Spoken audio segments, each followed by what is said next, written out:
and it impacts him and a number of our students directly. And so I wanted you guys to all see it personally and be able to ask questions and just maybe help us all be more thoughtful about how the decisions we make impact students that have mobility concerns. And so if you're okay, we'll go around and introduce ourselves, and then we'll kick it off to you, and the floor is yours. And he's going to record this today so that he can use it for other folks, which I said was all right. So we'll get started. So Tammy, who you've met, but go ahead and introduce yourself. Yes.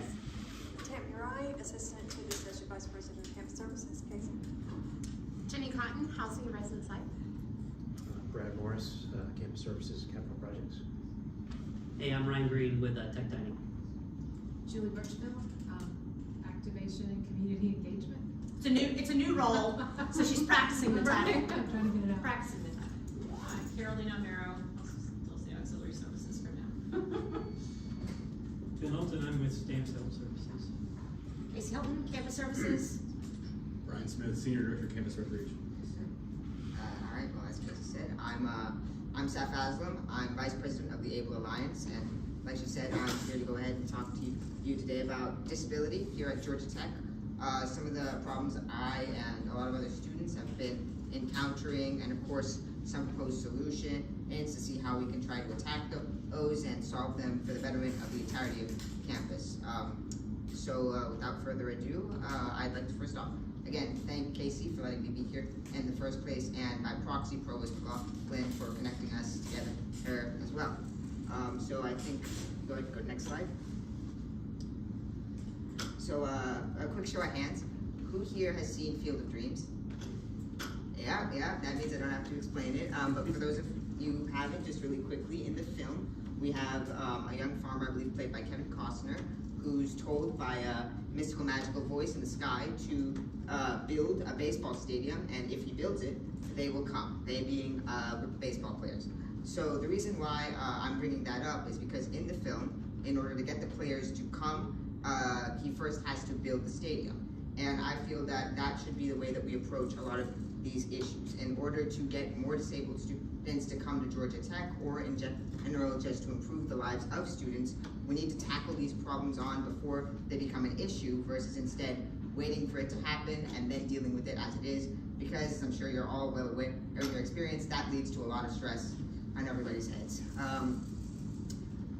So I promise you all, by the end of this presentation, at the very least, we'll all know the several different points on how we can start working together to build that baseball stadium. So next slide, please. So to kick this off, I'd like to go ahead and ask each of you all to quickly close your eyes, and thank you. Just imagine for a moment that you're in a wheelchair, right? And of course, first thing you do is pop some wheelies, do a couple of tricks in the chair, jump the Grand Canyon, as is traditional for all people in wheelchairs to do.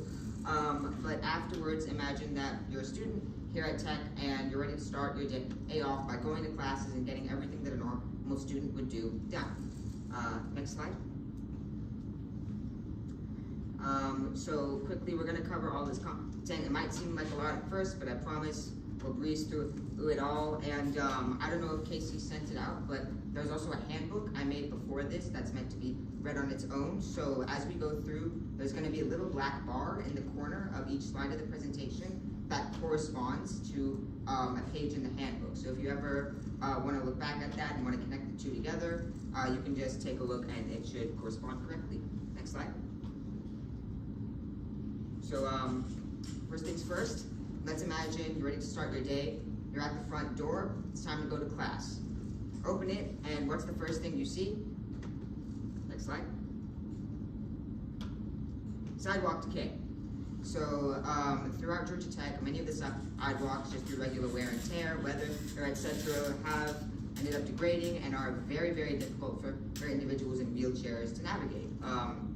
I brought this up, of course, and I ended up speaking with the head landscaping architect, Jason Gregory, about it, and he told me that there were already plans in place to go ahead and start revamping some of these sidewalks, making them safer for everybody to use. However, there are a few key points of this that I think we really need to focus on and resolve before we end up waiting for the entire revamps to happen, because those are planned for a few years in advance. So one of those main reasons, of course, is e-scooters, e-bikes, and e-boards, an issue which I'm sure you're all very, very familiar with. As we get more students on the roads in these, wheel-based vehicles, especially when they're going at 30 to 40 to 50 miles an hour, and their own versions of those, a single crack in the sidewalk can mean a whole world of difference to them, and more importantly, to a student on the street. I can't tell you the amount of times that I've had to just narrowly avoid being hit by somebody going 30 to 40 in an e-scooter on a very bumpy sidewalk, which, by the way, is very narrow most of the time. So trying to jump off to the side means that you might end up falling into the road, or more importantly, falling into a ditch. And another part of that is road and ramp safety. So to give a quick example, the road from West Campus to East Campus and Tech Square more specifically, there are, as you know, of course, there are the ramps that let you go down from one part of the sidewalk, go on to the next, right, with the road separating it. Pretty much every single ramp that leads towards East Campus as you get closer has been completely destroyed by people turning on the roads and hitting those things, and as a result, they become a very, very, very severe safety hazard. A quick example of that is at night, back in my first semester, I wanted to see Tech Square for the first time because I hadn't been able to go before. So I tried to walk there, and multiple times, my wheelchair ended up getting caught in some of the cracks and crevices and general degradation of those ramps. And because it's in the area where the road meets the sidewalk, I was essentially right where a turn was in the middle of the night. And as I'm sure you're all aware, student drivers and Atlanta drivers in general aren't exactly the most kind when it comes to paying attention, and that was a severe safety hazard. I truly thank God that my PCA, actually my family, was there at the time to help me go through, because they were able to dislodge my wheelchair out of those cracks and get me going back on the sidewalk. But if they hadn't been there to protect me, then I'm quite worried as to what would have happened. So bringing these up, of course, what are some ways that we can try to address these issues aside from, just waiting for something to happen? Next slide. So first off would be to integrate ADA into the safety e-walk that we do around campus. This would mean looking through all the sidewalks, seeing what cracks were bad, and more importantly, what cracks were worse, and after figuring out the priority of those, we could and how much danger they might pose to students, we could try to resolve those and fix them accordingly, rather than having to fix every single thing or just waiting for the eventual revamp. That way, we at least prevent the biggest safety hazard and the biggest potential dangers to students in general. A second thing would be to create a form which would allow students to report breaks in the sidewalks. That way, it isn't just dependent on us to figure out where they are. I actually created my own version of this before realizing a month later that something like this already exists, a landscaping maintenance request form. I had spent an entire month talking to RAs, talking to hall directors, talking to senior students, seeing, hey, is there anywhere where I can report these issues before I'd gone on to administration about it, and nobody knew that it existed, even though it had been there for around a year or two or so. So the thing with this wouldn't necessarily be about creating something new, but instead just making students aware that this form exists, and more importantly, making it a lot easier for them to use it. I did Google searches, I couldn't find this, and unfortunately, sometimes Georgia Tech's websites can be a little bit tough to navigate because of how spread out our resources are. So putting it on the front page of something, or at least ensuring that all RAs or everybody knows about these ahead of time, will really allow us to attack this issue head on and just make good use of a resource that's already available and integrated into our systems. All right, so let's say that you manage to cross those sidewalks, whether it be by just finding a different route or doing what sometimes you might have to cross the road even when you're not supposed to, just to get to where you need to go. Next thing you see that's gonna block your way is, next slide, e-scooter littering. So as you guys know, there are rental e-scooters around, and whenever you utilize them, you're able to get on one and then leave it wherever you want, and more often than not, students end up leaving these e-scooters in the middle of public walkways where they serve as a hazard. I frequently had the issue where somebody's left their e-scooter directly on a ramp or on a braille plate, which are the little small braille things in the ground that people who are visually impaired can use to see where sidewalks end. If I didn't have a PCA with me at the time, then I would have been unable to get back to my dormitory, actually, multiple times. So that's where the real danger comes. But really, to branch off of that, e-scooters as a whole have really become something of a pain point that really needs to be addressed as soon as possible. Over almost 100 students were sent to STAMPS in 2023 from e-scooter-related injuries, and according to state law, they aren't even supposed to be used on the sidewalks, but guarantee at least once a week I'll see somebody doing that, because most of the time students don't know or they don't care. So the biggest hazard as well to this also, and the reason why I'm bringing up students being injured is I'm sure you guys are all aware you're in a campus. A lot of college students tend to think that they're invincible, or at least they don't consider how fragile their health is. And I say this as a person who's had to experience how fragile health can be. I've seen kids on e-scooters trying to reenact the Titanic scene, even though I don't think they know how that ended. I've seen students trying to fit 3 to 4 people on a single e-scooter or e-bike, or students on e-boards just going through the roads and narrowly avoiding cars and making a game of it. I remember when I spoke to Provost McLaughlin, he mentioned how he almost nearly backed up into a student on an e-board, and if he hadn't been just a second slower, then that student would have ended up being hit by his car. And the reason why, I'm really trying to push that as well is because I know from personal experience that all it really takes is just one bad slip up, one bad fall, one bad crack, or one bad break that you don't come back from. That will change your life forever and permanently destroy either everything you've been working on or warp it in a way that you didn't realize, and you will lose something that you didn't even realize that you had. And I think that as an institution, if we can prevent any student from having that one day where their whole life changes, then I think that should be a really big priority for all of us. I'm sure you can agree. And of course, the big thing is, all right, e-scooters are such a big hazard, let's get rid of them. We can't. We can no longer do that anymore because they have become so ingrained into student lives, and so many students have already bought their own, that now trying to get rid of them would just cause total chaos, especially now that students have started to buy their own e-scooters, which ends up becoming a fire hazard for housing as they try to put them into chargers, and that creates electrical fires. So with all of these issues in mind, how do we try to solve this? Next slide. Well, first off, we could try to address these littering, these hazards, through targeted PSAs and campaigns to the student body. But when I spoke to Captain Troy Walcott at the GCPD, he told me that this would only work for a limited time because we are a rotating student body, which means that we'd have to repeat the same PSAs over and over again to students who are coming in to compensate for the students coming out. And eventually, it would lose its effectiveness as more people who see the same PSAs will go, all right, you know what? I've seen this cigarette commercial for the 1,000th time. I don't really care about it, and they're just gonna ignore it, or perhaps even flaunt their ignorance of it, which could become its own problem. So with that in mind, a more permanent solution would be to create some kind of fining system where we could use geomapping to create no parking zones and no riding zones that would effectively fine any student on an e-scooter that's riding on the sidewalks or parking their e-scooter somewhere.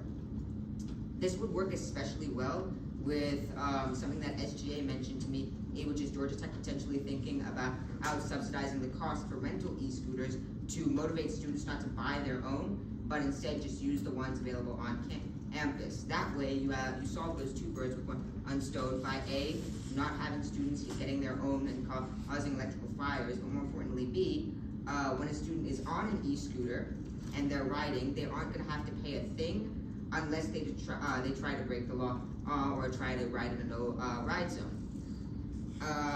So while this sounds great, there is an issue, of course, of getting companies to agree, and more importantly, figuring out the routes that we want students to be going on, and also the areas where we want them to park our e-scooters.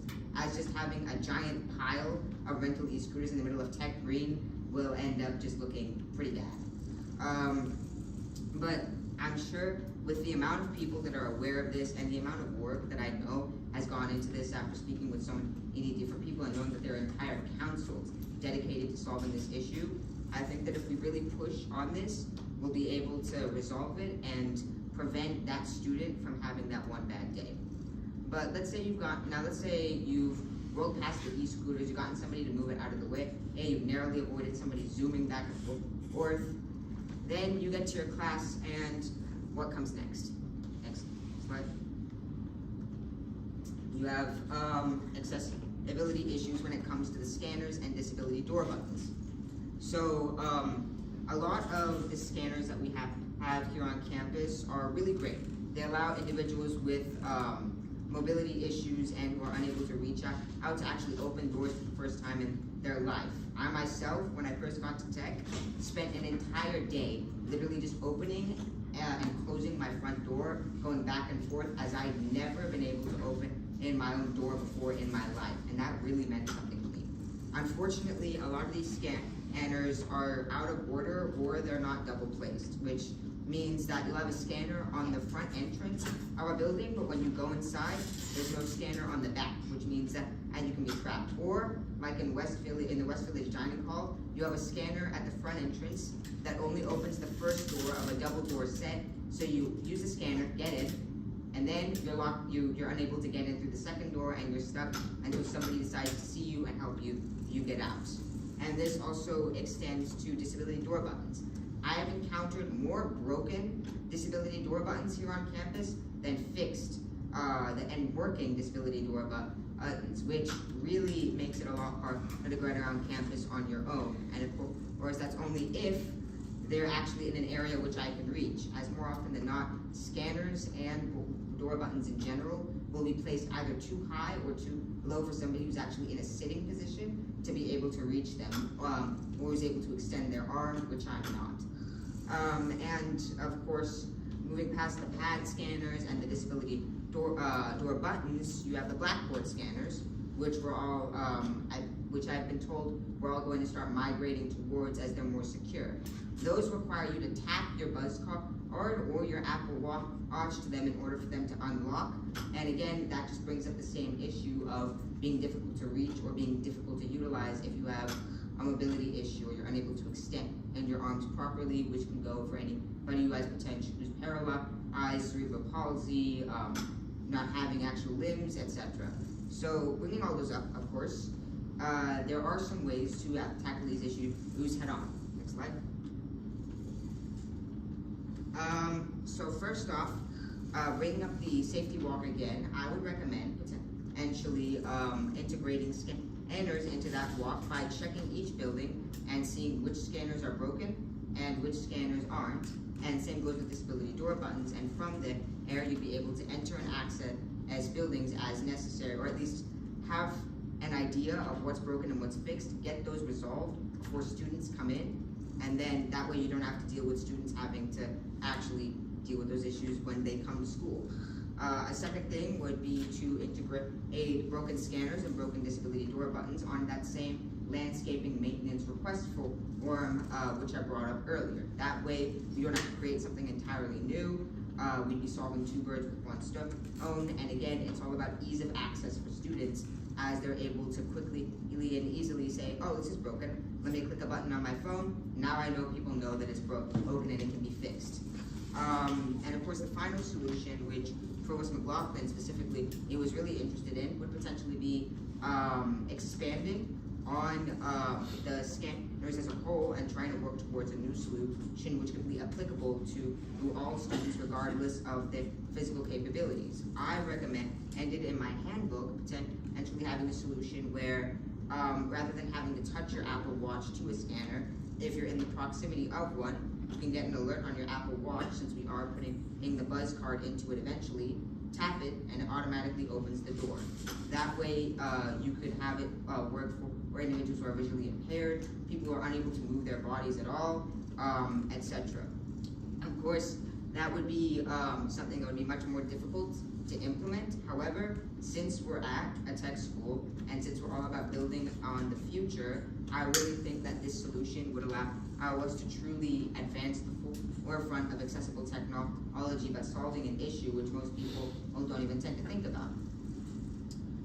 Next slide, please. Alright, so now you've done your classes, you've gotten through it all, and now it's time for you to go go back home, or maybe you have your friends saying, hey, let's go hang out together, let's go do something fun. Unfortunately, you won't be able to do that for two main reasons. The first of which is, next slide, accessible furniture and design. So, of course, Georgia Tech here places an emphasis on community and creating collaboration through students. However, more often than not, the layout and architecture of different events and buildings can make things much more harder for disabled students to access, essentially causing them to be isolated. So, an example of this would be, let's take the Culk Auditorium. So, I have classes in those rooms, and when I first went there, you are unable to go down the stairs because, as you can see in these images, it's stairs. There is no visible ramp. So it was only after speaking to Michael Patton, who's the Culk Facilities manager, that I learned there's actually a ramp that goes down to the bottom of the lecture halls, but you first need to be given access to it. That means that any student who might not have a class in the Culk, but still needs to go there for, let's say, the TNM informational panel. That was last semester. It was hosted in the Culk auditoriums. If you're just a disabled student visiting, like I was, you would be unable to go down and greet the people individually and have to stay at the back of the classroom. And more than that, it also extends to the events as well, bringing those up again. During the week of welcome, a time when students are supposed to be ushered into Georgia Tech and told, all right, here's where you're gonna have fun, this is where you're going to, enjoy yourself. I wasn't able to go to any single one of those events because they were so packed, and more importantly, I didn't know where I would fit into that equation, especially with so many rabid freshmen excited to start their college careers or something like that. So I had to stay in my dorm room. Same thing goes for the career fair. When I tried to go there last semester, I entered the CRC. I saw the sheer mass of students. I had my resume at the ready, tried to go in, and was literally spat back out by the sheer volume of students because everybody was trying to get their own things put in. Priority for these events is extremely important, especially when you want to try to include disabled students as having them go into an entire group of kids with a 400-pound wheelchair at full speed isn't exactly a recipe for success. And of course, you can also bring up furniture as well, which is something pretty basic. A lot of students have wheelchairs which may not be able to fit under the desks here at Georgia Tech because they're either too low or too high, especially if they're in electric wheelchairs with consoles that are unable to move or accommodate those pieces of furniture. The Culk is the biggest example of this. You usually have tables that are too low or too high. Really, when it comes to furniture, you actually, you can't just think about, all right, let's put it in an adjustable height table or something like that. There's several key factors you need to think about, such as, next slide. You need to figure out, all right, if you want to put an accessible piece of furniture, you first need to think, all right, are you going to put it in a place which will isolate students who have nowhere else to sit, literally speaking, or will you put it in a place that encourages community with multiple seats for more than one student to sit at? I say this because in secondary school, all throughout it, I would be given an accessible desk, but it would always be placed at the front or the back of the class, not in the classroom's general layout. That meant that every time that there would be any kind of group activity or we would want to try and encourage students, get up from their seats, talk with one another, make friendships, I would always be excluded every single time. I've lived that life, it is not fun, and I want to make sure here at Tech we take that into consideration.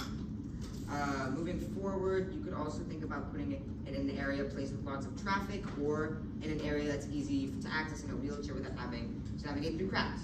I just said that before with the week of welcome and the career fair. If you want to put an accessible desk somewhere, don't put it in the middle of the student center when everybody is lining up to go get Chick-fil-A, because more often than not, you're gonna have somebody's foot getting run over, and that's not gonna be fun.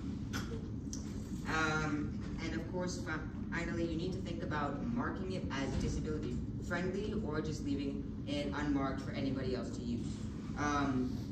This is something important because whenever you have a table that might be disability friendly, especially in an area like the CULC that's frequently used by students, a lot of times students are going to want to use it, and as a result, it might end up being packed with able-bodied students who can use other tables when a disabled student comes and needs to use it. I've had to deal with this several times at the CULC. There are 2 tables that I can use.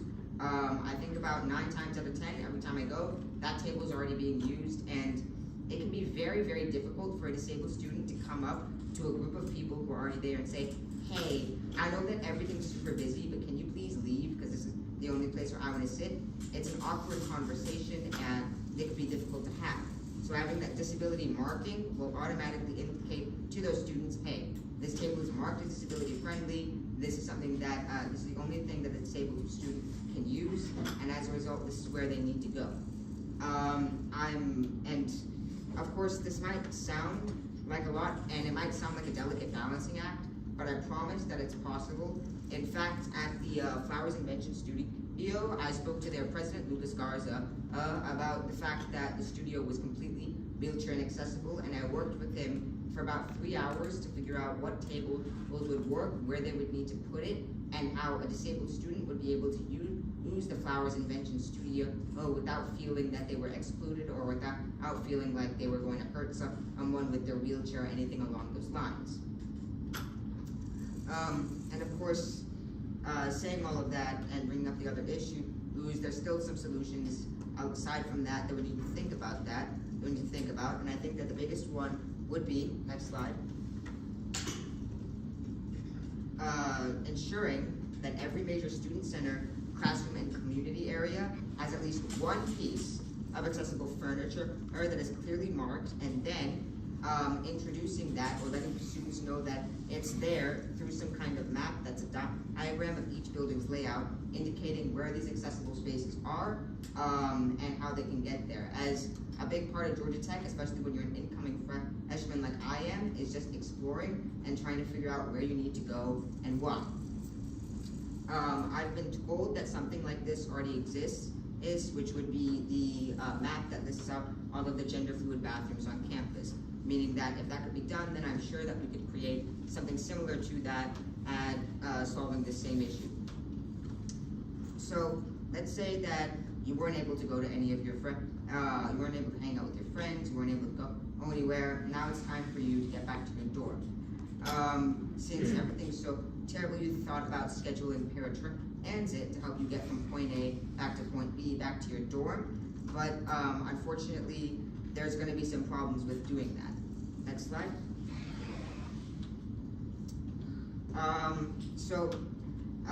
don't know if any of you are unaware of what GTPR Paratransit is, but it's a program which allows students with mobility issues to schedule trips throughout campus in a safe and accessible manner without having to walk it all the way over there, especially if they have mobility issues such as they don't need a wheelchair, but they can't walk very long distances, or they're injured, etc. However, there are some limitations with paratransit that really prevent it from being more of an aid than it should be, such as there being only one mobility bus that's up to ADA standard. You have 2 vehicles, the mobility bus and the minivan, and you're unable to choose which one you want to use.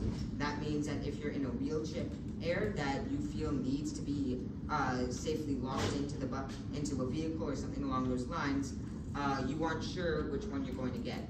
I myself am no longer able to schedule paratransit right now because I will only be given the minivan if I schedule any of my classes from now until noon or so, and all of my classes start and end before then. Now, going forward, even if you are able to get your scheduled vehicle, such as the home mobility bus, there is a very outdated and limiting schedule link system that you have to follow. You have to send in all of the trips that you have for the entire week ahead of time. I'm on Thursdays at 1 p.m. That means that you're really only able to schedule your classes and nothing else, as the schedule of a college student is constantly in flux. It is very, very volatile, as a lot of events are announced the week of the day of you have friends saying, hey man, let's hang out, or something like that on the days of, and if you've scheduled your paratransit trips to pick you up or drop you off at a specific time, you're unable to really change those, and as a result, you're just left with a very small 15-minute window between classes is to go in, go out, get in the van, and leave. And that becomes very difficult, especially when you take into account Georgia weather, which is also constantly in flux, which means you can't just schedule a day to say, hey, okay, maybe on Wednesdays I won't schedule my paratransit trips and just walk it there, only to find out on Wednesday there's torrential rain and you have nowhere to go. And of course, finally, since there's only 2 vans, paratransit can end up being very overwhelmed, especially in the early parts of the semester. I once had a time where I had to wait 45 minutes for my van to come in the heat because they had scheduled 2 trips for students on opposite ends of the campus, and my driver was unable to get to me in time. Issues like this really just make paratransit a lot harder to use, which is why there needs to be something done in order to resolve all of them. Next slide. So, the biggest thing in mind, of course, would be to introduce a new mobility bus, and I've been told that's already actually in the works. The approvals are going through, they're being processed, and it looks like we might receive some sometime next semester. However, adding in one mobility bus still won't solve the overarching issues with scheduling and wait times. So, as a result of that, we really need to focus on putting more resources into paratransit, because if we are able to make it more easy to use, again, and ease of access is a big thing, then we killed 2 birds with 1 stone. Sidewalk degradation and e-scooters, all of those hazards would go away as we would open up the campus to all disabled students who are unable to get around freely. Alright, so next slide please. Really quickly, I'd like to take a water break, if that's right with you guys. Thank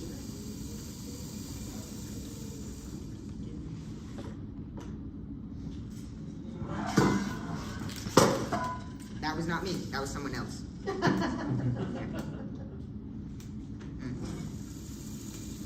know who dropped the water bottle, guys. Someone professional. Alright. So, now, we're going to take a few steps back, or a few wheelchair rolls back, because you're still in the wheelchair, don't forget. And we're going to think about actually getting to Georgia Tech. So that might seem like something pretty straightforward. You apply, you're accepted, you apply for housing, and then you get in. But for a disabled student, getting to Georgia Tech can be harder than the tests and the process to get into Georgia Tech in the first place. Why is that? Well, for starters, next slide. Our ODS outreach and onboarding really isn't as robust as it could be.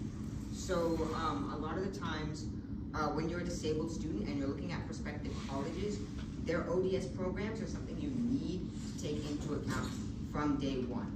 And seeing what's provided and what is a big part of that, especially with first impressions, as those really do matter.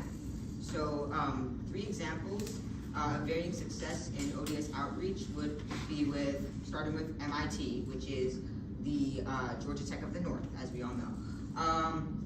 MIT, the actual page that you find when you look up disability at MIT is a single sheet which lists out 2 emails that you can contact for further inquiry for disability at MIT. That, as a disabled student, can be very disheartening to see, as it really feels as though they don't care about you, especially when said page is buried behind 2 other different different links for student wellness.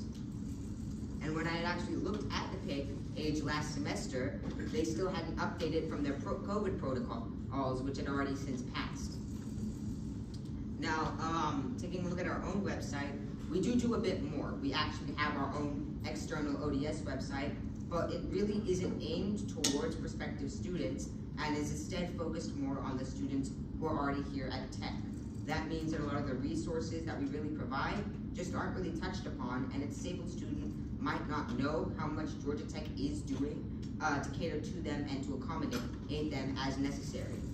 And I think a really great example of that of what to do right would be the University of Florida's ODS website, and just how easy to access it is, and more importantly, how much they provide there. When you go in, you're able to see a variety of different links. You can see their staff pages. They have multiple introductory videos, all with ASL as well for individuals who are hard of hearing. And it would really make somebody who is, let's say, accepted into all three of these institutions and has a disability feel and doesn't have to worry about travel logistics, think that their decision might be a lot easier, as one institution has really proven itself to go above and beyond when it comes to accommodating their needs. So that all being said, how do we really resolve that issue of outreach to students who aren't already at the institution? Next slide, please. I think the best thing to do would be to just do a general overhaul of our disability ODS website, and instead, of course, keep the links that are already there, but just add in more to explain what we already do for disabled students.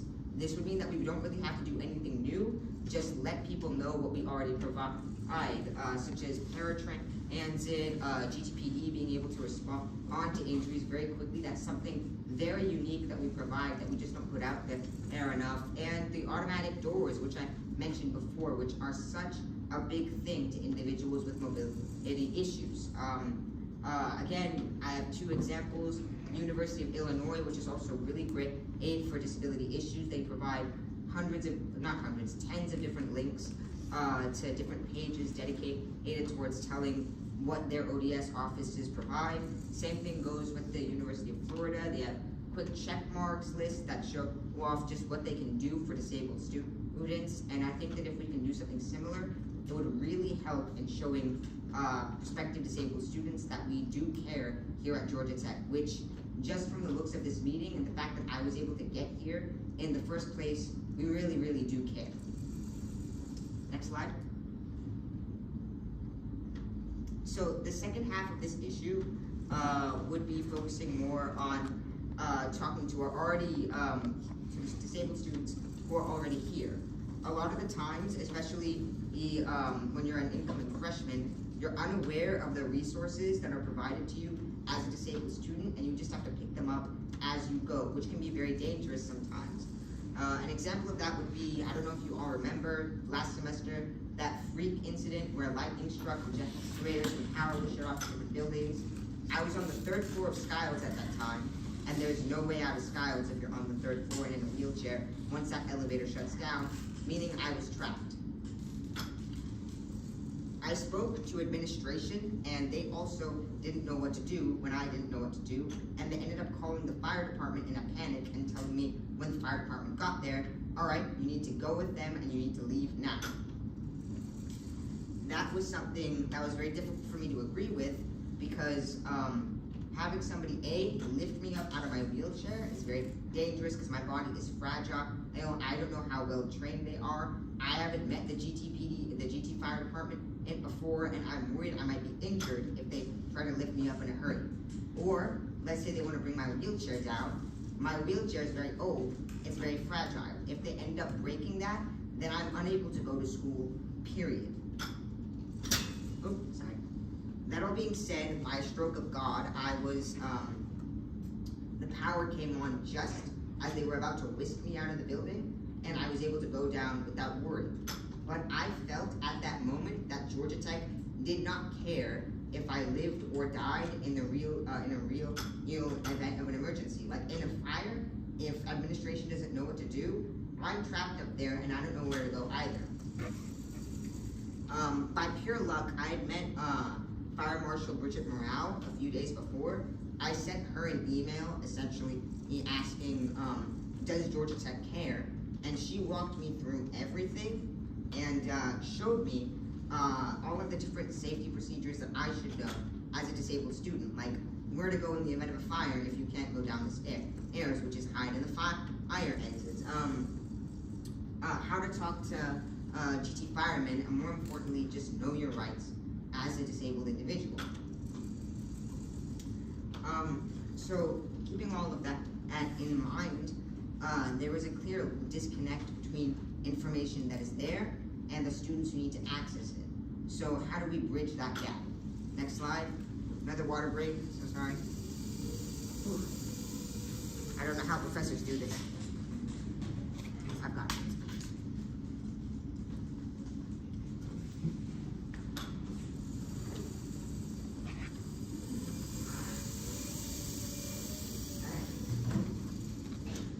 This answer may seem simple, but it is just as effective as anything complex, which is an orientation, some kind of virtual or in-person course like the alcohol awareness or the sexual assault awareness that GT freshmen have to complete before they're able to come to school, which tells disabled students what to expect at Georgia Tech and the resources they need to be aware of. They could include what to do in the event of a fire or the power outage, how to register for their classroom accommodation, and because there is no real tutorial aside from calling ODS directly, how to set up their AIM portals, which are where you make accommodations, how to establishing important contacts like GTP's phone number, or the fire department and what they're trained in, and vital links like the GT map, which, by the way, at the end of the semester, I did not know that existed until landscaping architect Jason Gregory had told me, and the GT map itself lists out all of the different ADA and accessible routes here on campus, which meant that it would have been a really great resource for me to have in my first few weeks here, just trying to figure out what campus is like. And of course, finally, upperclassmen willing to mentor disabled students. I think that the only reason why I'm here, to be honest, is because Trey Quinn, the president of the Able Alliance, helped take me under his wing and helped to walk me through how to deal with Georgia Tech and disability. And once he leaves this semester, then there really won't be somebody to help step up and take that role, even if I were to try and do it, especially if we have more disabled students coming in. All right, so next slide. So, moving forward from just that general informational issue, we then need to move on to readily accessible housing. So, for a disabled student, housing is extremely important, because if you don't have a place to sleep, you can't just book a hotel or something along those lines, or crash with a roommate or something like that, or a friend. Because you need a place that can store your medical equipment that you can go back to when you are in need of energy, or you are hurt or something along those lines. And for a lot of students as well, it can be their first time living independently, and that is a lot more challenging with a disability. So, of course, GT housing has always been very graceful when dealing with trying to make accommodations, but having those accommodations made in time when a disabled student gets here can be very challenging. I remember speaking with a few maintenance workers who told me about a student who needed an accommodation, but they needed that accommodation before they came. And since it hadn't been made by the time that they got here, they had to spend a few weeks without that accommodation and trying to figure out their housing while that was being worked on. A student's needs and accessibility issues have to be addressed before, not after. Just like I said before, or with the baseball stadium, you have to build it first, and then the disabled students can come. It took me 8 months of emailing back and forth between ODS and housing to secure my own room because of the general insanity that housing has to go through when it comes to housing so many students. I know that Georgia Tech may have a bit of a bad habit with accepting more students than it can handle, and as a result, the amount of pressure that housing is placed to get all of their able-bodied students their own rooms, let alone disabled students, can be insurmountable. So, realizing that, and realizing that there is a core issue of housing being overwhelmed, and more importantly, disabled students not being able to get their accommodations necessarily in time or as easily as they should, how do we make sure that we not only alleviate the stress of housing, but also alleviate the stress of disabled students needing to get their accessible rooms? Next slide.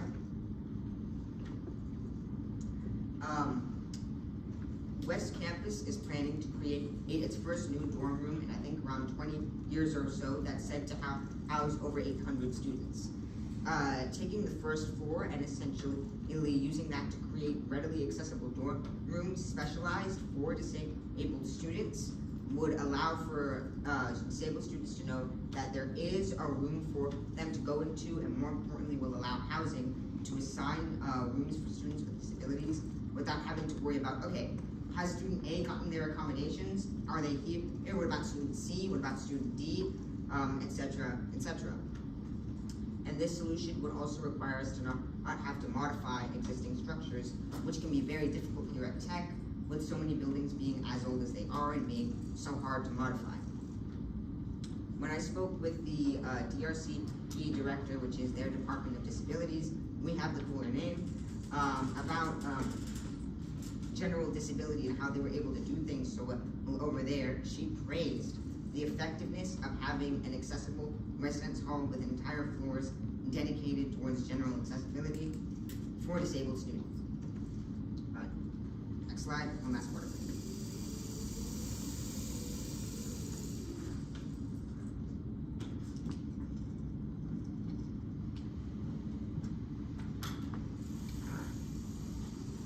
I do apologize.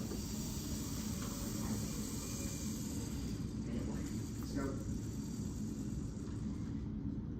these words, progress and service, are really why I'm here and why I think we're all here.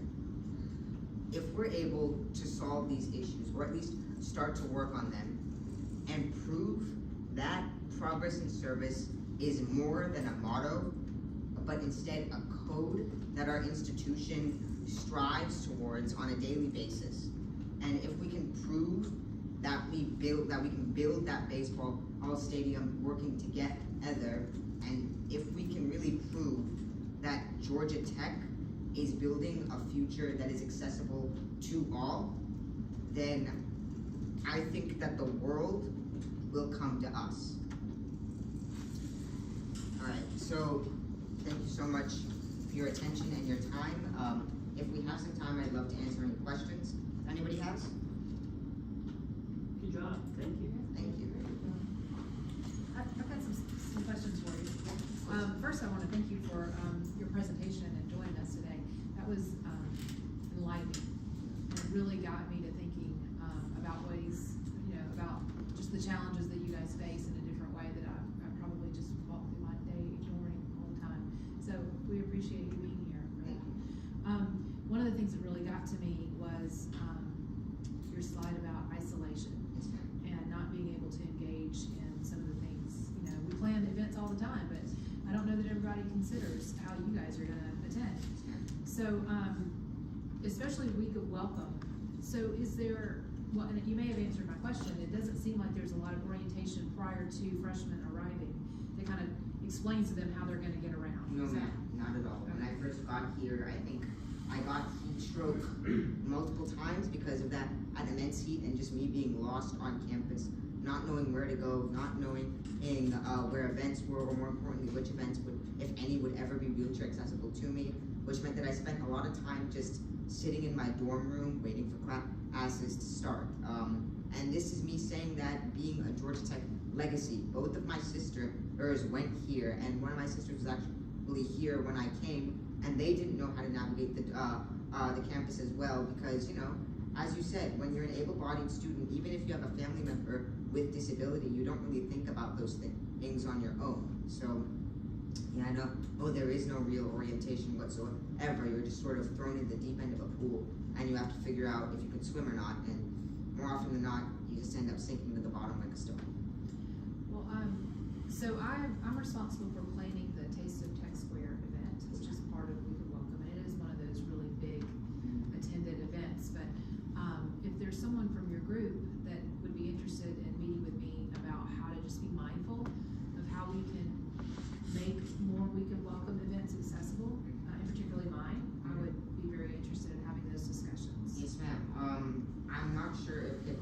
sent it to you, but the handbook, I've included all forms of contact. I'm more than happy to do that, and more importantly also to connect you and anybody else who might be interested or have further questions outside of this meeting with somebody from Able Alliance or myself. Would be more than happy to tell you, right, here's how we can be mindful, here's how we can improve the event, not just for disabled students, but in general, for all students, as I truly and honestly believe that issues that relate to disability, when you resolve them, they end up benefiting all students involved. So as I said, I already worked with Lucas Garza. I'm more than happy to help in anything and everything when it comes to making this campus more accessible to disabled students.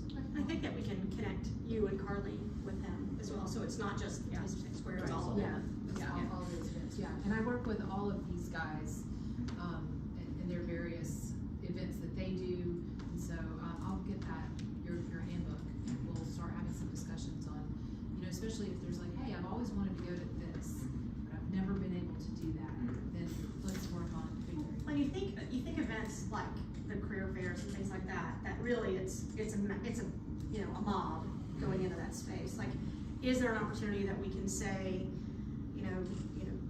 people that have mobility issues are able to come in 20 minutes early? Right. Just little simple things that I feel like is a slight adjustment that we can help with. Yes, I really think that would be possible. I've spoken to a member of the Career Center staff, and he's talked to me about how people who have set up the Career Center will be able to go around and present their resumes to the people who are there ahead of time before all the students come in. So I really think that something similar like that, something small, where you just send out an email to potentially students registered with ODS, so it doesn't go out to everybody. Because I'm sure you're gonna get a few students who just rent a wheelchair and pretend like they're disabled just to get it in, because I wouldn't put that past a techie. That's a brave move. Yeah, you never know. But I think, sending something like that out there, I really think it would just make things easier. Yeah. All right, and then I had so one of the jobs that I do here is manage film logistics for the campus. So when people come in and want to film TV shows and movies and whatnot. So a few months ago, I had an inquiry from a disabled individual, and he goes around to like football stadiums, predominantly basketball stadiums, and he wanted to do a film about how accessible Bobby Dodd and McCamish are. Unfortunately, he had virtually no budget to do this, and so I suggested that he reach out to an organization like yours. I was like, if you come in with some students and partner with some students, we might be able to do this in a different way. So if that's something that you might be interested in participating in, we can partner on that, and I can make an introduction. I think that would be really great. That actually brings up something that I would love to talk about, which is in said orientation, if we were to do something virtually or just put things on our ODS website, doing things that have actual film in them versus just describing them really goes the extra mile. It did so for UF. I really think we could do so here, because I myself, I have so many of my friends will say, hey, Saif, you gotta come to the football game that we're having, and I'll just tell them, I don't want to get trampled, and I don't know any kind of way to get into there. Even if there's an accessibility area at Bobby Dodd, I don't know how to access it. I'm afraid of going there as a result. So having something that is like filmed, that shows, all right, here's how you get here, here's how accessible it is, here's how you can go through the process of getting into that area, I think that would really make all the difference and encourage more disabled students to come there instead of just, again, form on a website that says, all right, steps 1, 2, 3, 4, and 5, and call this number. Yeah, that was his vision. So yeah, we'll connect you. I'll connect you, and maybe we could make that project happen. I would love that. Any other questions, thoughts? I was just gonna say, from a dining perspective, I'll follow up and maybe we can schedule a conversation about navigating the dining hall, some challenges you Yeah, had. I've really been pushing on that. I think I've sent multiple emails requesting just to start or an accessible table for me at West Village, because it's very difficult. As I said, a lot of students end up taking those accessible spaces. As a result, you have nowhere to go. And frequently at West Village, I'll go see that there's nowhere for me to sit, go back down. First floor, there are no real accessible tables that you can actually study at proper early that are just height, so I'm able to go there anyways as well, which just sends me back to my dorm room. So I think that starting the conversation in those dining halls, even when it comes to somewhere like Britain, which I've heard can be really bad when it comes to accessibility, would really make that extra difference in trying to limit that isolation as much as possible. I'll reach out. That was the, West Village was where we met with them the first time, and that was also the vestibule that he got trapped in, which I know is access control, but, you know, I feel like one of the things that we have an opportunity to impact, because so much of the physical space that students go in and out of on campus is ours, is just being mindful of when you walk in and out of spaces. Like when you walk across campus on a sidewalk, you know, it doesn't have to be a student in a wheelchair that puts in the notice for a broken sidewalk. We can do that too. And so I feel like we're all a part of that. You know, I'm sorry I had to step out for a minute, something urgent happened, but you know, if you see scooters parked in the wheelchair access to a sidewalk, move the scooter. So I feel like part of it is things that we can do from a job perspective, but part of it is things that we can do just because of personal accountability. And if we can get our teams to do that, I think that we make a significant difference for students that, you know, are for a large part, it seems like going out this on their own. So you know, I'm happy. I want to be a part of that. I hope you guys do. I suspect everybody does, but just to be thoughtful about what a student in a wheelchair is experiencing in your space and around your space, I think would be really important. And again, I'm more than happy to consult on that. I'm more than happy to provide input, because more than often than not, it just takes one person to say, here's what you need to do here, here, and here to resolve all of that issue for all students coming forward as well. So, yeah. Okay. Anything else? No Thank you. questions, but just we'll be following up with housing as well. We work closely with ODS, but I think there's just more that we could do on our housing end to orient students coming in. So we'll be in touch. I really appreciate that. As I said, housing is such an important factor, and again, the issue, just how much housing is had to put through on a yearly basis. Every time new students are admitted seems like a lot. So really being able to sort of limit that amount of pressure that the department is put under at any given point in time, I think would really be important and benefit both parties rather than just one. So thank you. I feel like this group started with Welcome, and the whole point was giving incoming students an opportunity to orient themselves to campus before the hecticness of class started.